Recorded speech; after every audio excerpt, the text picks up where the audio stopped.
प्यारे बच्चों, आप सभी अच्छे होंगे। जैसा कि हमने अभी तक हिंदी व्याकरण में स्वर और व्यंजन को सीखा। स्वर और व्यंजन दोनों हिंदी भाषा की वह छोटी इकाई है जिससे कि हम हिंदी भाषा को लिखना, बोलना, समझना और पढ़ना सीख सकते हैं। तो हिंदी भाषा को सीखने के लिए सबसे आवश्यक बात है कि हमें उसकी मात्राओं का ज्ञान, स्वर और व्यंजन का ज्ञान के साथ साथ उसकी मात्राओं का शुद्ध उच्चारण का ज्ञान होना चाहिए। अगर हमें शुद्ध उच्चारण का ज्ञान नहीं होगा तो अगर हम शुद्ध उच्चारण नहीं करेंगे तो क्या होगा कि हम लिखने में मात्राओं से जो शब्द बने हैं उनको लिखने में कहीं ना कहीं हम गलती कर देते हैं। तो इसी के साथ साथ जैसे कि हमारे स्वर हैं, यहाँ पर आप देख रहे हैं मात्राएं और 12 खड़ी। और मात्राएं क्या होती हैं, यानी स्वर जो है हमारे, इन स्वरों को जब हम चिन्हों के द्वारा लिखते हैं, यानी किसी साइन के द्वारा हम इनको लिखते हैं तो उसे हम मात्राएं कहते हैं। और 12 खड़ी क्या है, क्योंकि आपको पता है कि व्यंजन जो होते हैं ये स्वरों की सहायता से ही लिखे और बोले जाते हैं। जब हम इन मात्राओं को सभी व्यंजनों पर लगाकर लिखते हैं या बोलते हैं तो उन्हें हम 12 खड़ी कहते हैं। तो सबसे पहले आज हम मात्राओं का ज्ञान करेंगे, फिर 12 खड़ी का ज्ञान करेंगे, जो कि हमारी हिंदी भाषा को सीखने के लिए बहुत सहायक होगी। अब जैसे कि यहाँ पर देखिए, हिंदी भाषा में जैसे इंग्लिश में वॉवल्स होते हैं, यानी 5 वॉवल्स होते हैं, यहाँ पर हिंदी में हमारे पास 11 वॉवल्स हैं, यानी कितने 11 स्वर होते हैं। 11 स्वर होते हैं और व्यंजनों की संख्या जो होती है वह 33 होती है, यानी 33 हमारे पास क्या होते हैं, व्यंजन होते हैं। तो हमें मात्राओं को सीखने के लिए सबसे पहले हमें क्या आवश्यक है कि हमें स्वर और व्यंजन को भली भांति याद करना है, उन्हें अच्छी प्रकार उनके उच्चारण को हमको सीखना है और लिखना है। अब यहाँ पर आप देखिए कि जैसे हमने लिखा है, आप कहेंगे कि यहाँ पर तो 11 स्वर है, लेकिन यहाँ पर तो 13 दिए हुए हैं। 1 2 3 4 5 6 7 8 9 10 11 12 13। तो स्वर जो मात्राएं होती हैं, जो स्वर होते हैं, वो अ से लेकर औ तक होते हैं। अं और अह ये अयोग्यवाह स्वर हैं।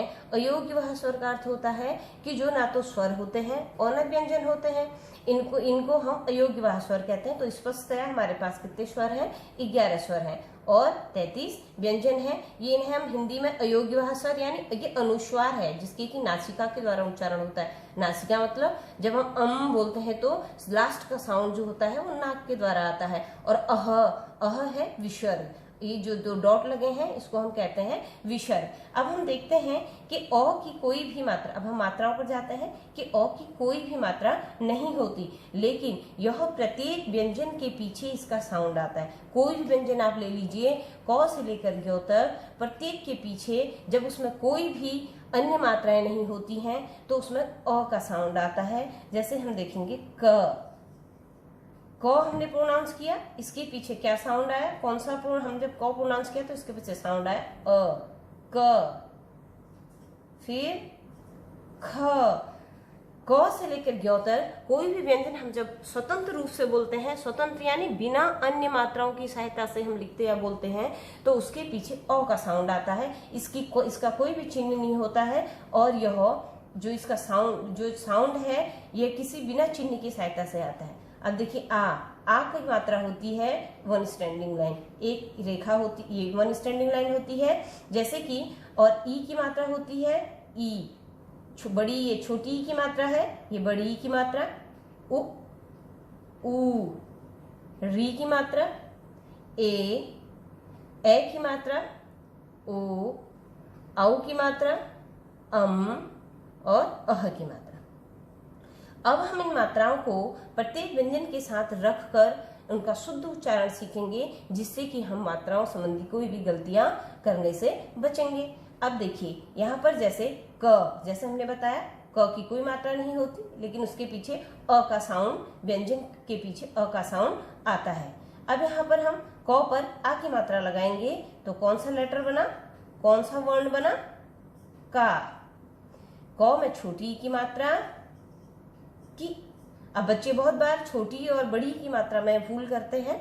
तो छोटी ई की मात्रा जब कभी हम किसी व्यंजन को, जब हम ई की मात्रा में एक शॉर्ट टाइम में बोलते हैं, जब हम किसी हम उसे लॉन्ग टाइम के लिए नहीं, शॉर्ट टाइम के लिए बोलते हैं तो छोटी ई की मात्रा आती है, और जब हम उस ई का साउंड थोड़ा लंबा खींच के बोलते हैं तो वहां पर बड़ी ई की मात्रा आती है, की,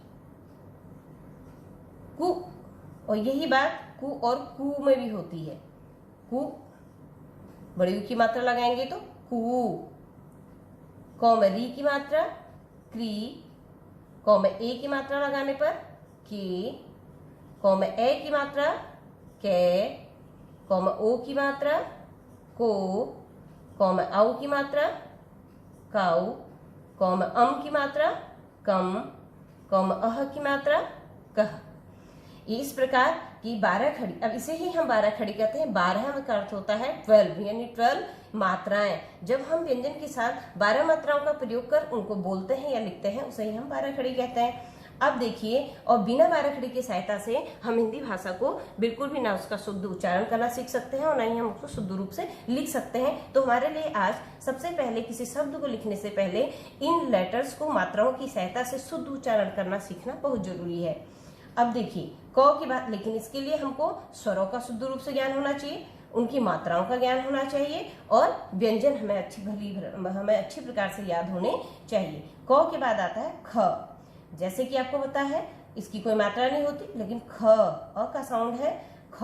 ख के बाद ख में आ की मात्रा खा, ख में छोटी की मात्रा खी, ख में बड़ी की मात्रा खी, ख में छोटा ओ की मात्रा खू, ख में बड़ा ओ की मात्रा खू, ख में री की मात्रा ख्री, ख में ए की मात्रा खे, ख में ए की मात्रा खे, ख में ओ की मात्रा खो, ख में औ की मात्रा खाऊ, ख में अम की मात्रा खम, और ख में अह की मात्रा खह।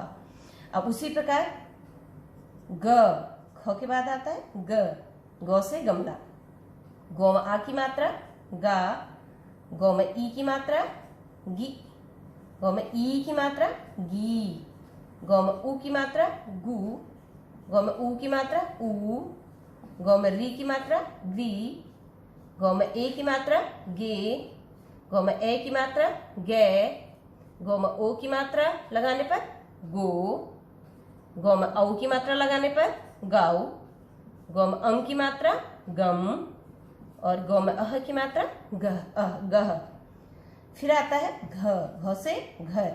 घ में आ की मात्रा घा, घ में छोटी की मात्रा घी, घ में बड़ी की मात्रा घी, घ में छोटा ऊ की मात्रा घू, घ में बड़ा ऊ की मात्रा घू, घ में री की मात्रा घ्री, घ में ए की मात्रा घे, घ में ए की मात्रा घे, घ में ओ की मात्रा घो, घ में औ की मात्रा घाऊ, घ में अम की मात्रा घम, और घ में अह की मात्रा घ।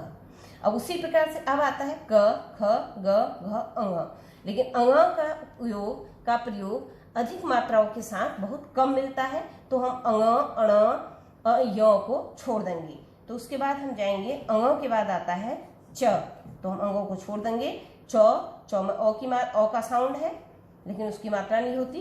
च में आ की मात्रा लगाने पर चा, च में ई की मात्रा लगाने पर ची, च में बड़ी ई की मात्रा लगाने पर ची, च में ऊ की मात्रा चू, च में बड़ा ऊ की मात्रा चू, च में री की मात्रा श्री, च में ए की मात्रा चे, च में ए की मात्रा चे, च में ओ की मात्रा चो, च में आऊ की मात्रा चाऊ, च में अम की मात्रा चम, च में अह की मात्रा चह। तो उसी प्रकार से छ। छ में आ की मात्रा छा, छ में छोटी ई की मात्रा छी, छ में बड़ी ई की मात्रा छी, छी, छ में छोटा ऊ की मात्रा छू, छ में बड़ा ऊ की मात्रा छू, छ में री की मात्रा छ्री, छ में ए की मात्रा छे, छ में ए की मात्रा छे, छ में ओ की मात्रा छो, छ में औ की मात्रा छाऊ, छ में अम की मात्रा छम, और छ में अह की मात्रा छह। तो इसी प्रकार से बच्चों हम व्यंजन लर्न करने के बाद, सीखने के बाद, हम क से लेकर ज्ञ तक इन सभी अक्षरों में, इन सभी व्यंजनों में हम क्या करेंगे कि मात्राओं को लगाकर उनका शुद्ध उच्चारण करना सीखेंगे। ये एक मैंने आपको एग्जाम्पल दिया है, एक उदाहरण दिया है। इसी के आधार पर आप ज्ञ तक लिखेंगे और उनका शुद्ध उच्चारण करेंगे, क्योंकि ये एक शब्द, किसी भी शब्द को लिखने के लिए हमें मात्राओं की आवश्यकता होती है, और जब तक हम प्रत्येक अक्षर या वर्ण के साथ मात्रा को लगाकर उसका शुद्ध उच्चारण करना नहीं सीखेंगे तो हम शुद्ध प्रकार से पढ़ना और लिखना नहीं सीख पाते हैं। तो इसीलिए मैं आशा करती हूँ कि आप सभी को 12 खड़ी का यह वीडियो आप सभी को समझ में आया होगा। तो आप सभी से मेरा अनुरोध है कि आप 12 खड़ी को उनकी मात्राएं लगाकर उसका शुद्ध उच्चारण करके उसको पढ़ें और लिखें। धन्यवाद।